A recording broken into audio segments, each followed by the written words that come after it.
আপনারা জানেন যে সুপারস্টার শাকিব খানের সাথে আমার দুই নায়িকার একটা ছবি ছিল, সেখানে সেই ছবিটা অলরেডি রিলিজড এবং অনেক পপুলার হয়েছিল ওই সময়।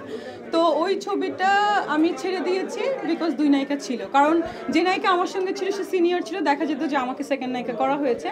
আর সেই সময় আমি করিনি, এটা ছিল আরও 3 বছর আগের কথা। সো আর এখন তো প্রশ্নেই আসে।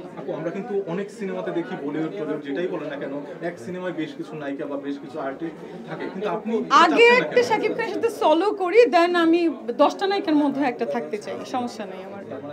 প্রথম ইচ্ছে হ্যাঁ, কারণ আছে, কারণ হচ্ছে শাকিব খানের সাথে আমার কোনো কিছু দেখলে মানুষের খুব জ্বলে, আমি জানি না কেন।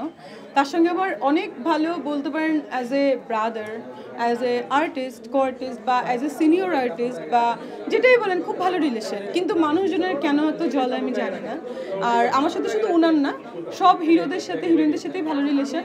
মাঝখানে কি হয়ে যায় জানি না, আমি নিজেই মাঝে মাঝে নিউজ দেখে অবাক হই যে এই হিরোইন আমাকে নিয়ে এটা করেছে, এই হিরোইন মামলা পাঠিয়েছে, ওই হিরোইন আমাকে নিয়ে স্ট্যাটাস দিয়েছে। বাট আমি তখন অনেক কষ্ট পাই, যে আমার নামে যেটাই বলুক, আমি কিন্তু সবাইকে অনেক ভালোবাসি। হয়তোবা সেই টাইমে যে অন্যায়টা সে করেছে সেটা তার পারসেপশন থেকে করেছিল বা ইনফ্লুয়েন্স হয়ে করেছিল, বাট আমি চাই না কারোর সঙ্গে পার্সোনাল দ্বন্দ্ব থাকুক। আর সাকিব খানের সঙ্গে সবাই আমাকে দেখলে খুব তাদের চলে কেন আমি জানি না। আরে বিয়ে হলে তো দেখতেই পারবা, আমি এই সামনেই আনবো, সমস্যা নাই। আচ্ছা, এটা কি কোনো সাসপেন্স?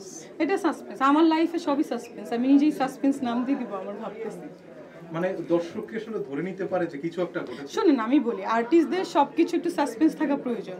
দেখেন শাকিব খানও ছবি করছে, কিন্তু ওনার কিন্তু সিনেমার কোনো লুকস কিন্তু আসছে না, একটা দুটো লিক করছে, ওটাই কিন্তু সাসপেন্স যে তার লুকসটা কেমন থাকবে। সো আমি মনে করি যে আমার বেডরুমের জিনিস বেডরুমে থাকুক, আমার পার্সোনাল লাইফ পার্সোনাল জায়গায়, আর প্রফেশনাল লাইফ প্রফেশনাল জায়গায়। আপু, যেমন শাকিব খানের যখন প্রসঙ্গটা আসলো, আমরা কিন্তু সোলজারের বেশ কিছু লুক দেখতে পেয়েছি। তার ভিতরে রিসেন্টলি যে কালকে চুলটি ভাইরাল হয়েছে, আমরা কিন্তু ফার্স্টে ভেবেছিলাম তামিল কোনো হিরো। আপনার চোখে আমিও ভেবেছিলাম, আমিও এটা দিয়ে লুকসের যে ছবিটা আমিও পোস্ট করেছি, আমারও খুব ভালো লেগেছে। শুধু শাকিব খানের না, যারা যারা অভিনয় করছে তাদের সবার লুকস আমার ভালো লেগেছে। আপু, ছোট্ট একটা কোশ্চেন, আপনার নামটি চলে আসলে শাকিব খানের নামটা চলে আসে, এইটা কেন আসে ভাই আমি জানি না, এটা মানে খুব মানে ব্যাপার, বাজে ব্যাপার। দুবাই কি বলে এটাকে, দুবাই যে রানীর মতো লাগছে, অ্যারাবিয়ান লুকস। হ্যাঁ, মানে এক একদিন আমি নিজেকে ক্রিয়েট করি এক একটা লুকস নিয়ে, সো আজকেও তাই চেয়েছি। এটা কি বাংলাদেশে তৈরি? না না না, এটা দুবাই থেকে আনা। আমি যা পড়েছি সবই দেশের বাইরের, আর আমি যেটা পড়ি মোটামুটি এক্সপেন্সিভই পড়ি, কিন্তু দাম টাম বলবো না ভাই।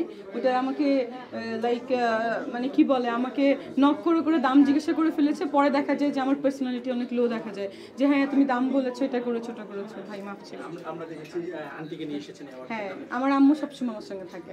এই যে মেয়েকে দেখছে, আমার মা সবসময় আমাকে ভালো লাগে। আমি অলওয়েজ ফার্স্ট হইতাম যখন স্কুলে যখন ডান্স করতাম, সো আমার মা ওই জিনিসটা সবসময় দেখতো।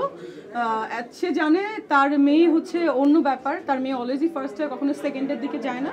সো আমার মা সবসময় আমাকে সে ছোটোবেলা থেকে ডে 1 থেকে আমাকে নিয়ে প্রাউড করে এখনও করে।